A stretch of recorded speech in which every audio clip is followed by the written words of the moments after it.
Hi, everyone. It's time for our fall 2019 webinar. Would your board members rather have a root canal than help with raising money?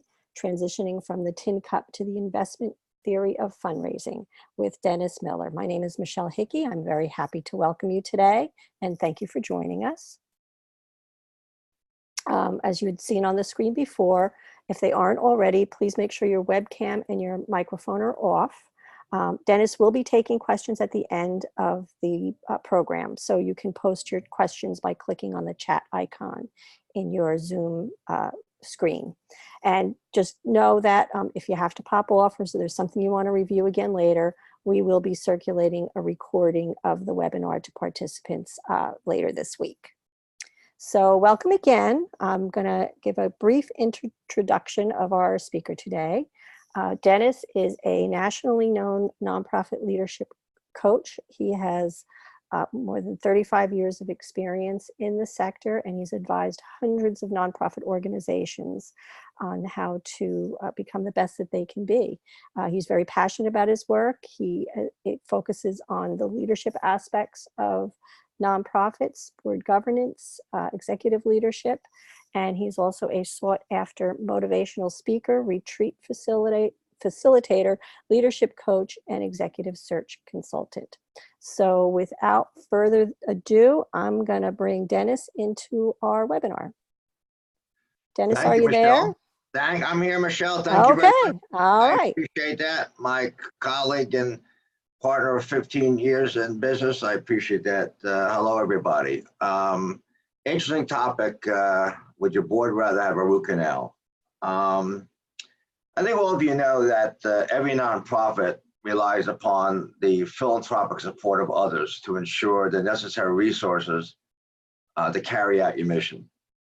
Hundreds of books and articles have been written on the subject of fundraising, along with extensive research on the subject. Thousands of professionals attend annual conferences hosted by a wide range of professional associations and covering topics of annual giving, major gifts, capital campaigns, online donor software technology, etc. And yet, despite all the knowledge about fundraising, most nonprofit organizations of every size and color struggle. And the question is, why do they struggle? One of the biggest reasons nonprofits struggle is the inability to engage their board in the process. The webinar today is going to address the key issue of that, about transitioning from the so-called tin cup theory of investment and fundraising to the investment theory. Later on in the webinar, I'll mention some of the other reasons for how to engage your board, which goes beyond the subject of this webinar, but you see here the topics that we're going to cover. So I'm going to go through these quickly here, a little bit of the day in the life of the development committee.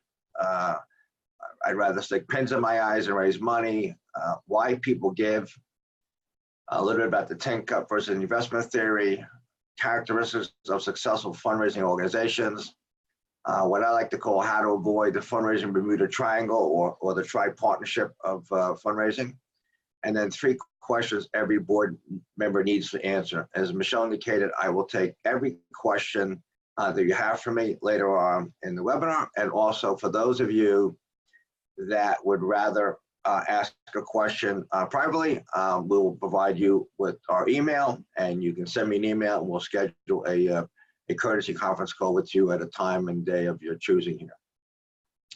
So let's move on to the first slide here. So I'm going to ask you, how many times have you seen a development committee chair do something like this here? The meeting is called to order. We want to talk about who we're going to honor at this year's gala. Various names come up. 3 years ago, we honored his wife or her husband.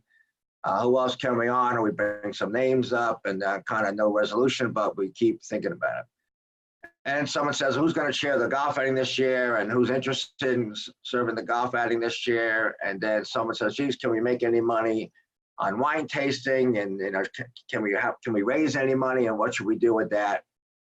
And after some discussions about the gala and the golf outing, the wine tasting, and maybe the 5K race, the chair of the committee turns and says, all right, let's let's go over a list of major prospects that everybody was asked to contribute to the committee for discussion. And then with a long silence and lack of participation, the committee chair will turn and say, okay, I tell you what, let's put that on the agenda for next month when more people attend the committee meeting, and let's go back and talk about the table settings of the next gala. I'm sure some of you are probably chuckling right now, knowing that's been a reality for yourself here. And that's reality for many of us here. And so, the question becomes, why is that happening? Why would we rather stick pins in our eyes and have a root canal? So let's turn to the next slide here. So let me ask you this question here.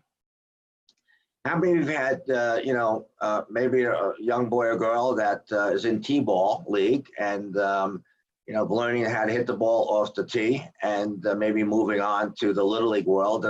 But how many boys or girls who can play Little League would be ready for the major league pitching? Imagine going up against one of the pitchers for the Yankees or for the Astros and the Nationals and all that stuff here.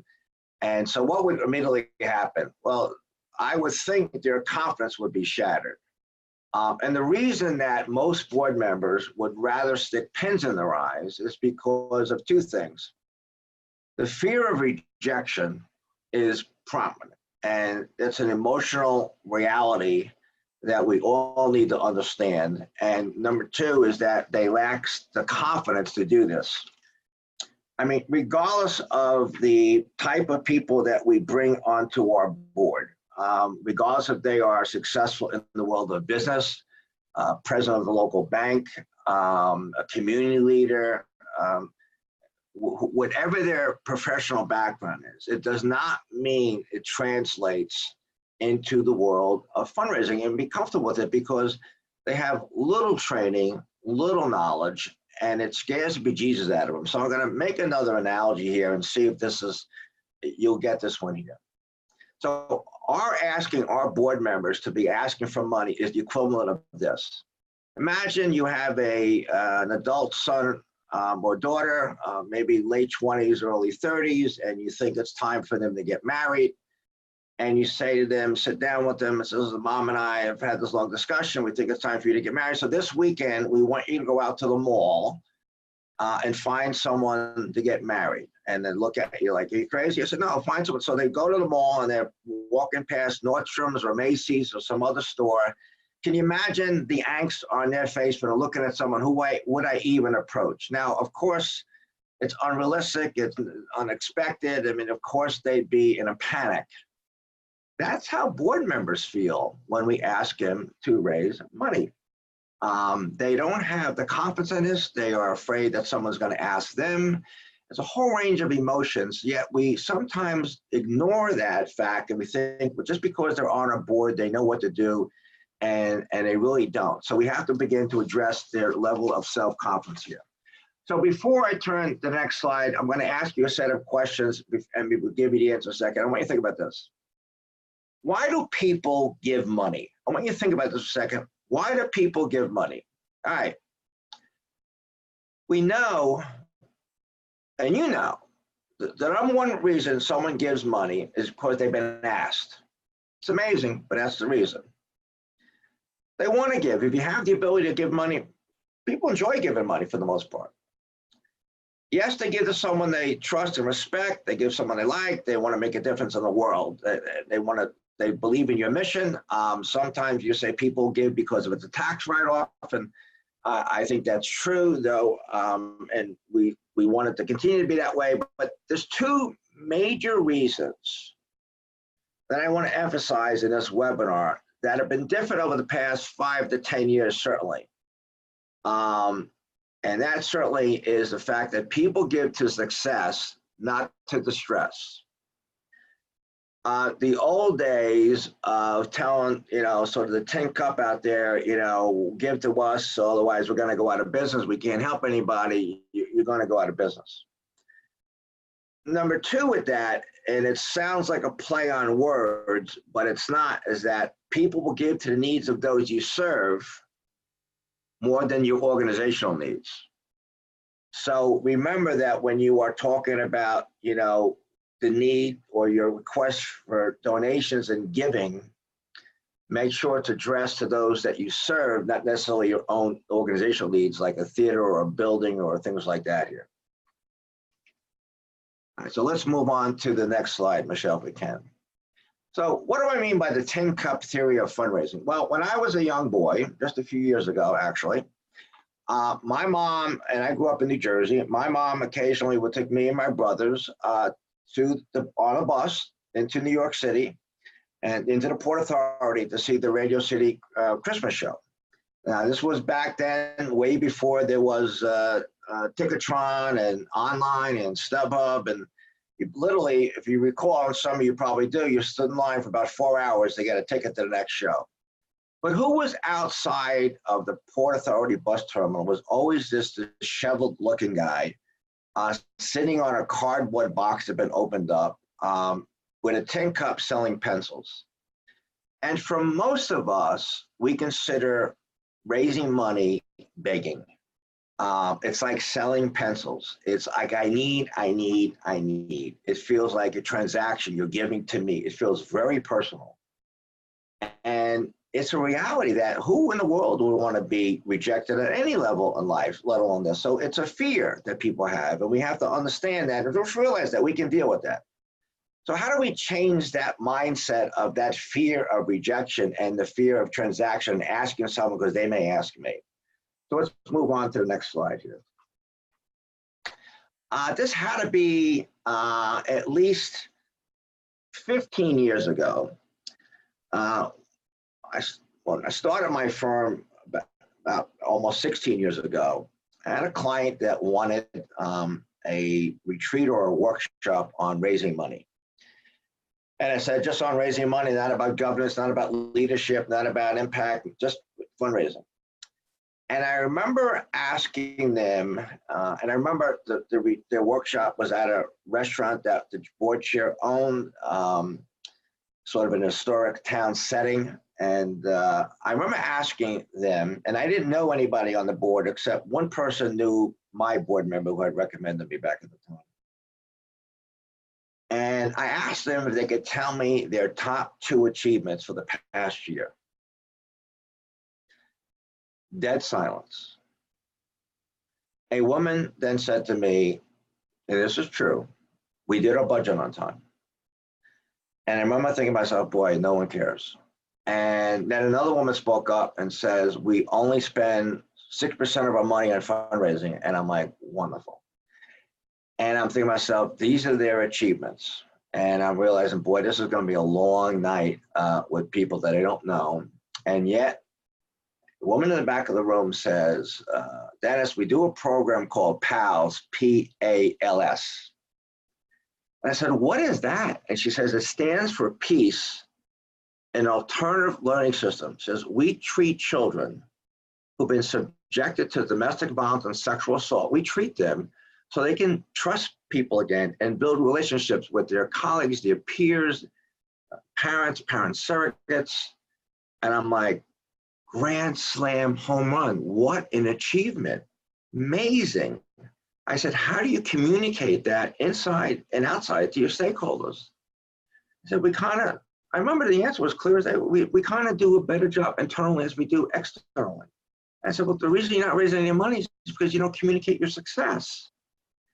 So the more we can transition away from what we need as an organization, whether you're the Mental Health Association for the country, for the state, whether you're the theater group, whether you're Children and Family Services, whether you're a university, regardless of what you do, all the great things that all of you do that are involved in this webinar and all your colleagues do, it's very, very important to think about, not about what our needs are, but to begin communicating our success and how it relates to donor values here.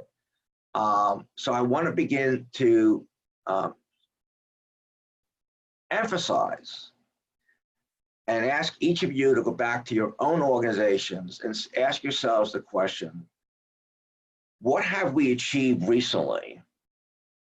And how well do we communicate it to all our stakeholders?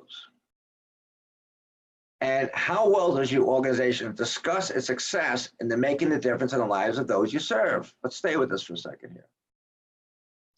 I know the vast majority of us did not go into the so-called nonprofit sector for money, but we went into it mostly because of our values and our social connection, and wanting to make a difference in the lives of other people. And touting our horn is not something that we are generally comfortable with. As a matter of fact, we've oftentimes frowned upon people that have touted their horn. But today it's a very, very different situation. Today it is vital that your organization communicated success. And who best to tell your story of success? It's fine to have yourself as a CEO at a conference or at a Kiwanis Club meeting or community meeting or your gala. It's fine to have your chairman or chairwoman of the board on your website indicating why they're involved and why they give.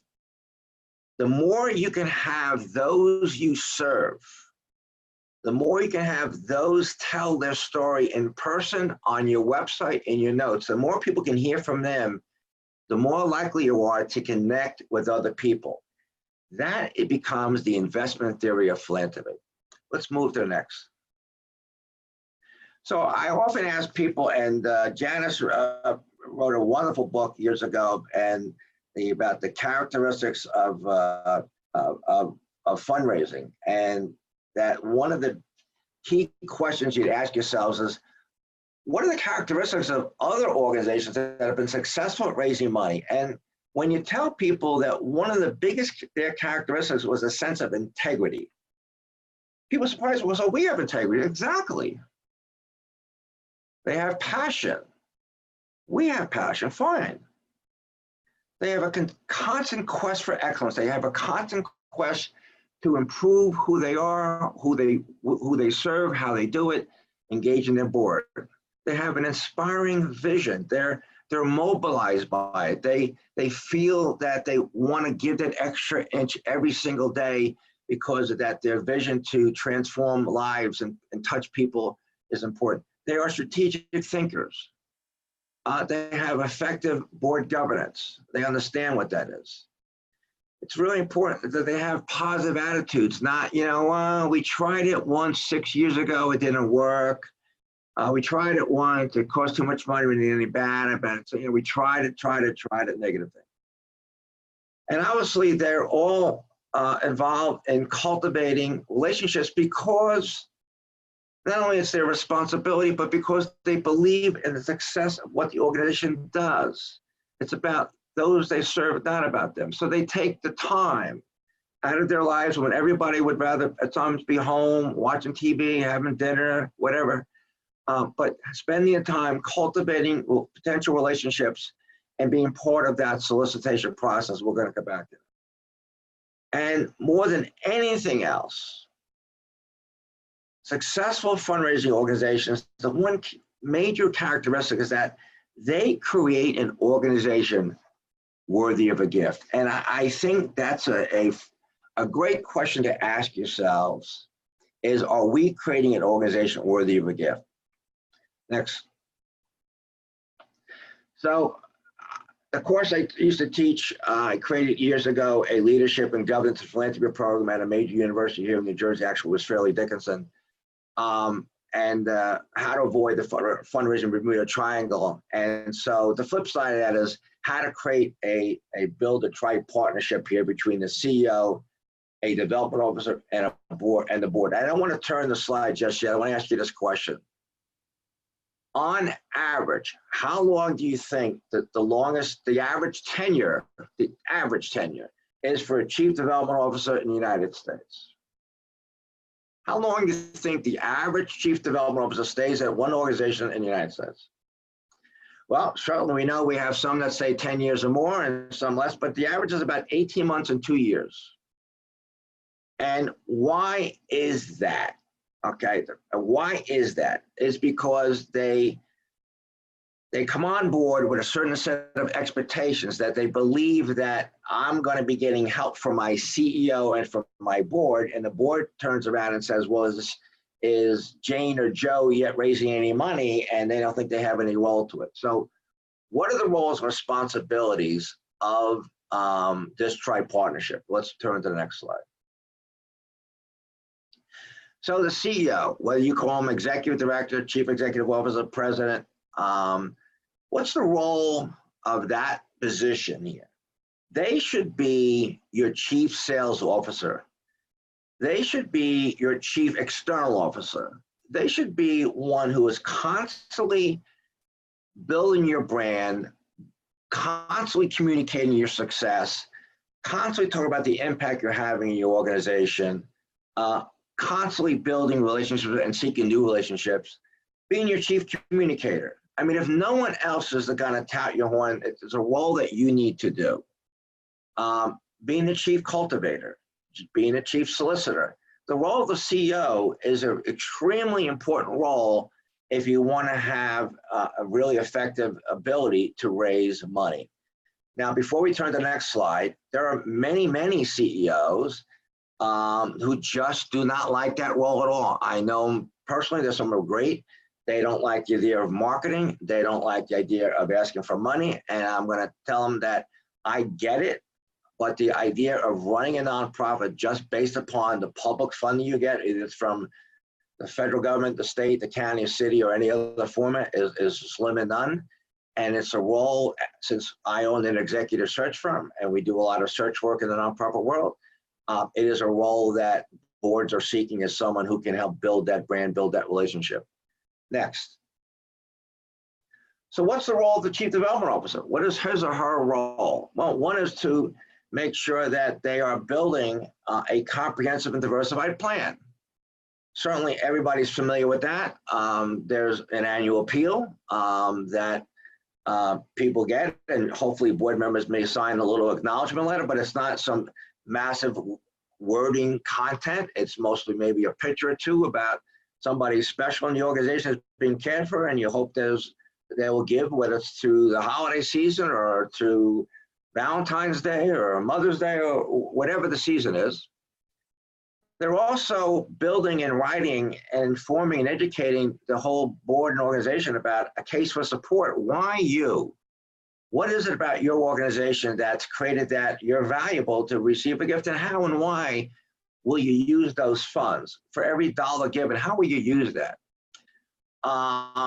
It is really important, not only that the chief development officer be the quarterback on the situation, because that's his or her job here, but also an educator, informing the board of what's going on, being open to participating in webinars like this or conferences and having experts in whatever field it might be. But certainly the role of the development officer is in prospect relations, and coordinate that and organizing, donor bases and all that type of stuff here.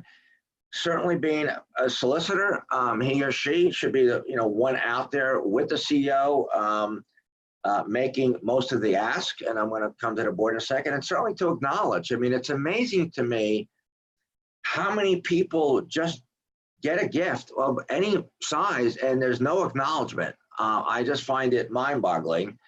Having shared a capital campaign or two myself, and then you go back years later for another gift and says no one ever contacted me after the gift, and you feel totally embarrassed here.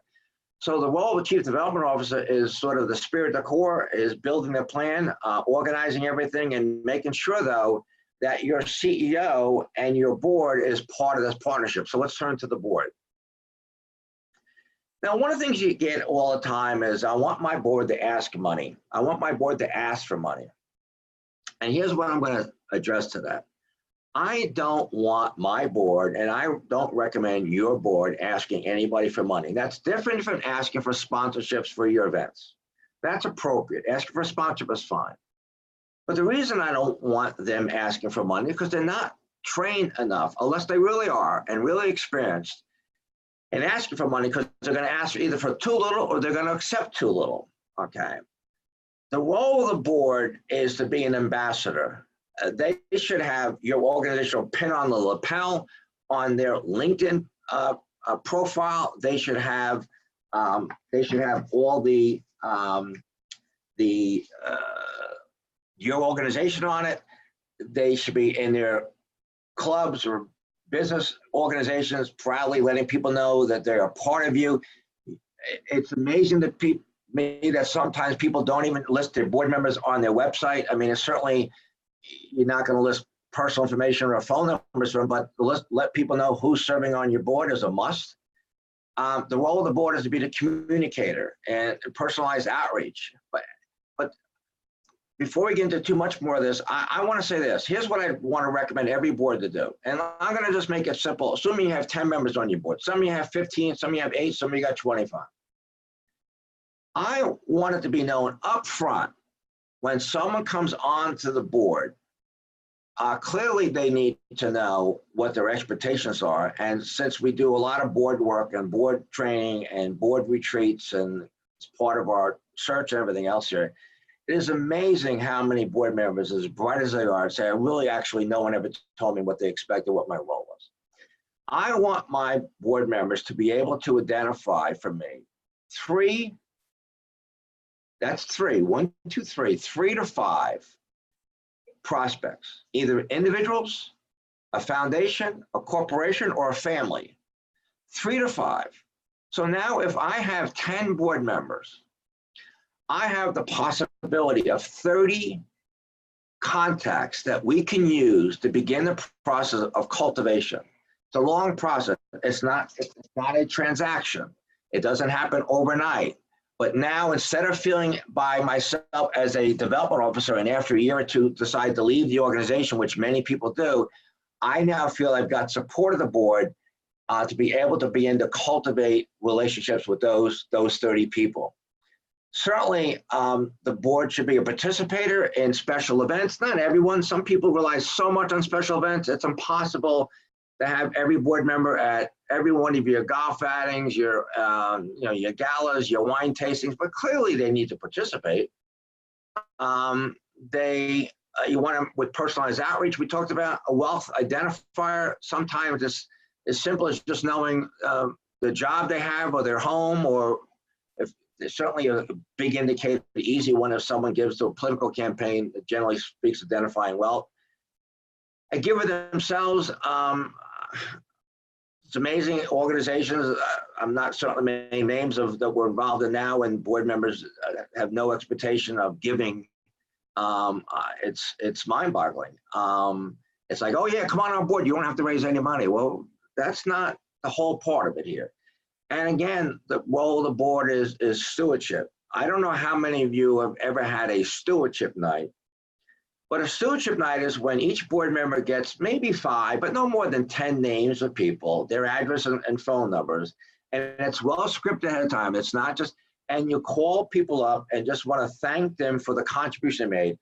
I'm Dennis Miller. I'm on the board of so-and-so. We want to thank you. People, no, I just want to call you to thank you for the gift. I want to thank you for the gift you made of $100 or $1,000, whatever number is, because with that money, we were able to do this. And I just want to thank you again very much for that gift. And we really, really appreciate it. I just wanted you to know that. How does that person on the other end of the phone feel? They feel great. How does the person who's on the board to make the phone call feel? They feel good.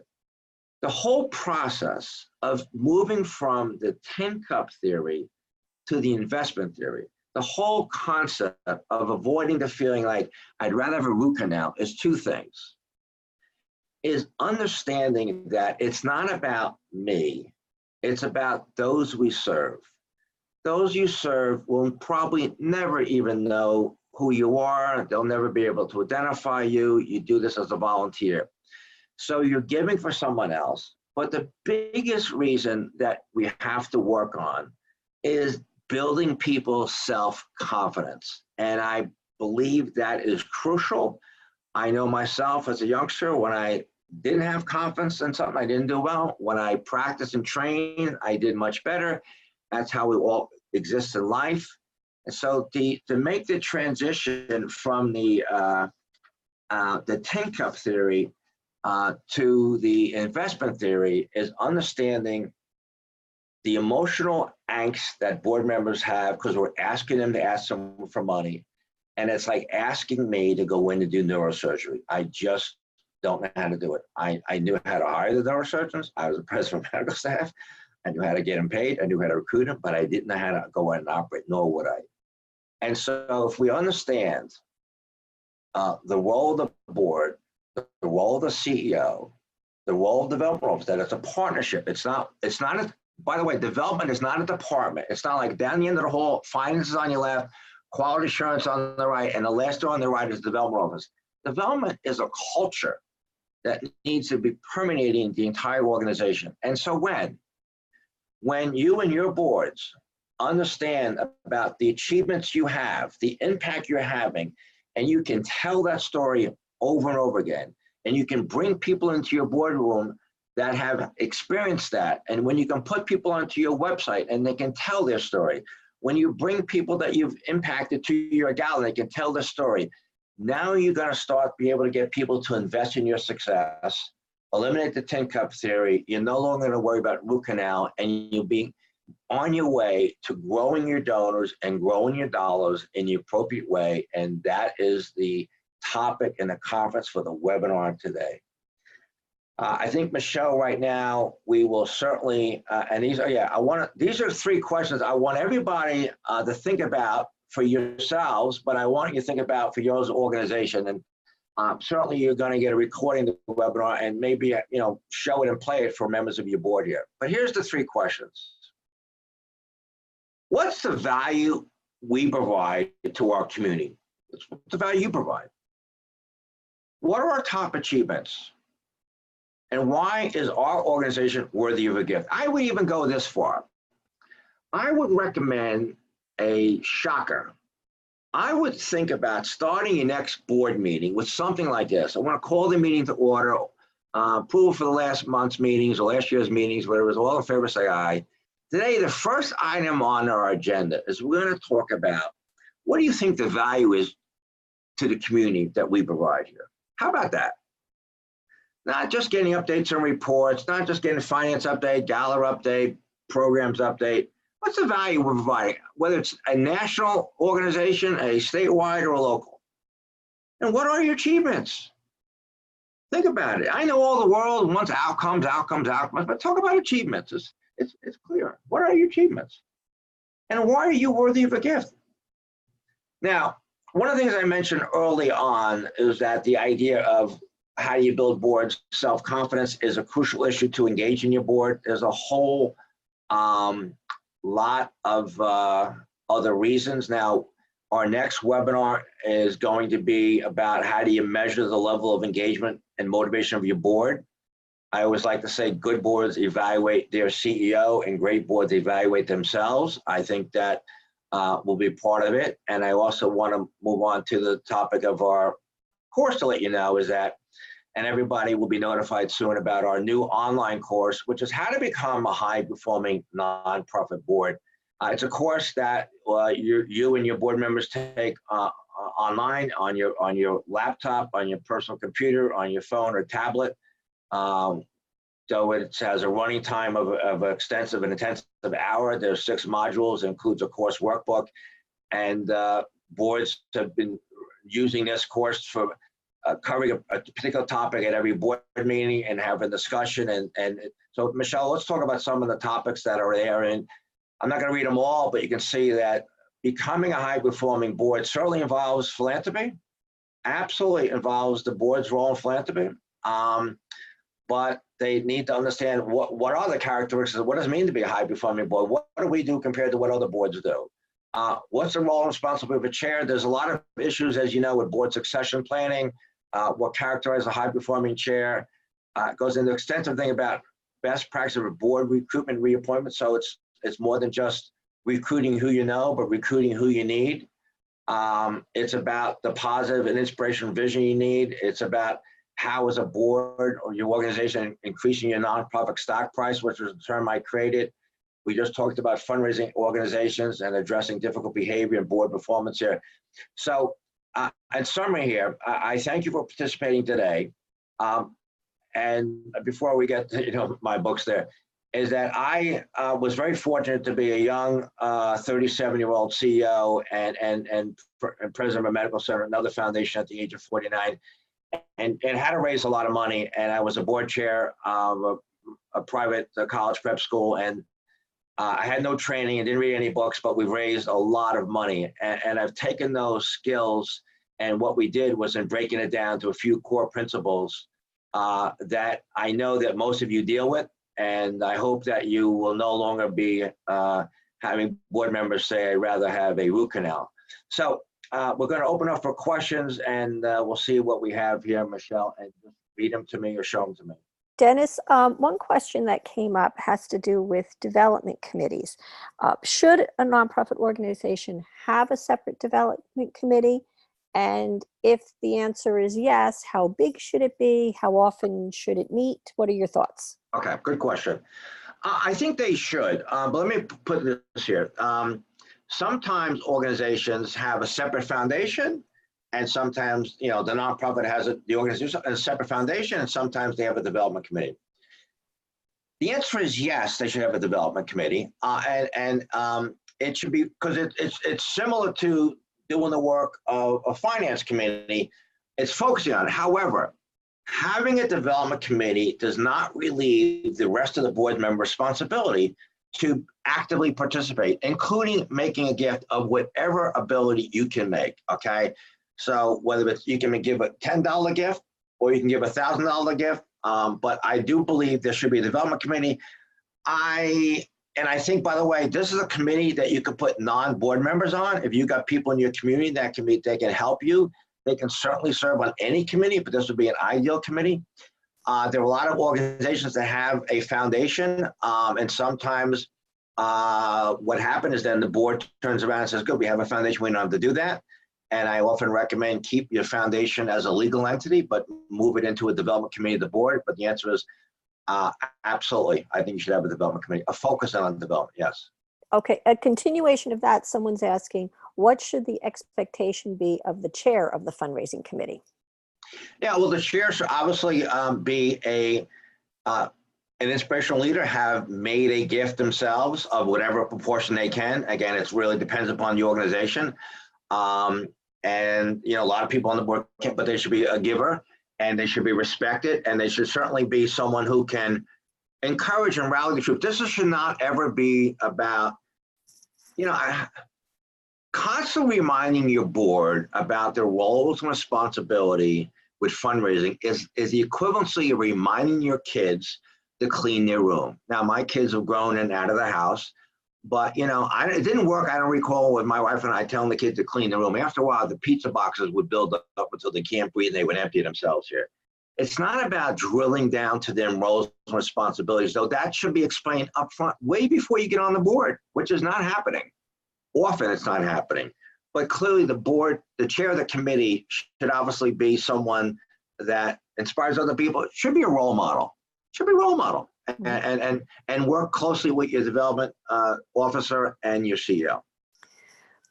Dennis, what are your thoughts? And this actually a question that came to me from someone who's not even in the webinar today, but it's been on my mind. What are your thoughts about treating board giving like dues? Whereas, to be on the board, you have to pay $8,000 a year. What are your thoughts on that kind of an approach to board giving? Yeah. Listen, there are a lot of different nonprofit organizations in this country or in the world. We clearly know that. I focus on national issues. Listen, there are some places, I'm sure the Metropolitan Museum of Modern Art in New York City, people probably giving $1 million here. On average, though, I'm not a big fan of a give or get number, and I'm going to tell you why. I remember many years ago working with an organization, and one of the things they did was they instituted a give or get. Somewhat of a reasonable amount, what's reasonable to me is maybe unreasonable to someone else, but a reasonable amount. But the one person on that board that had to step off the board because of the give or get was the local minister. And he was probably the most respected person in the community. I thought it was the stupidest thing I've ever seen in my life here. So I mean, it's one thing. I have had clients that whatever, Make-A-Wish, it's expected that you're going to, give or get $25,000 a year. That's what they want. That's fine. And that's part of the deal. I mean, some organizations relies 100% on contributions. There is no public funding. I think I think it's two things. I think the problem with a number is when it's a give or get, and let's say $8,000, using your example here. If I can give $25,000, I'm going to give 8 because you told me it's 8. So it becomes a ceiling. I would rather make it clear to people prior to coming on board and doing our due diligence research on board recruitment, which is what we discussed at a previous webinar, by the way, and we will make sure that you get a copy of that recording, is that I think it's a matter of recruiting people that can both help you move your organization to your full potential, at the same time make a contribution that's fair and reasonable to you. And I think if people do that and believe in your mission and believe in your vision, and they will open up doors and cultivate other people. I'm not a big fan of a number, though. It's if that's what you want, but put the number up front before you get on board, so no one's disappointed. Okay, that seems to wrap up the questions.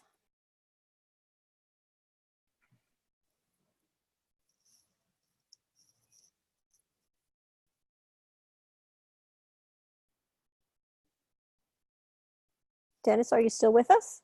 I'm here. I don't know if there's any other questions. No, I think that's it. Listen, I thank everybody for participating today, and you'll get a recording. And I encourage any of you that you like. It's Dennis with 2 N's. Dennis at, and then my URL, Dennis C. Miller, C as in Charles.com, Dennis at DennisCMiller.com. Take a look at our website.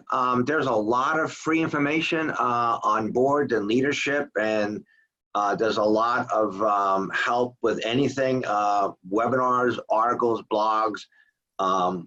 There's books that are certainly not for free, but they're available and relatively inexpensive online at Barnes & Noble and Amazon, and they've used their machines and drop them off the next day or whatever they do.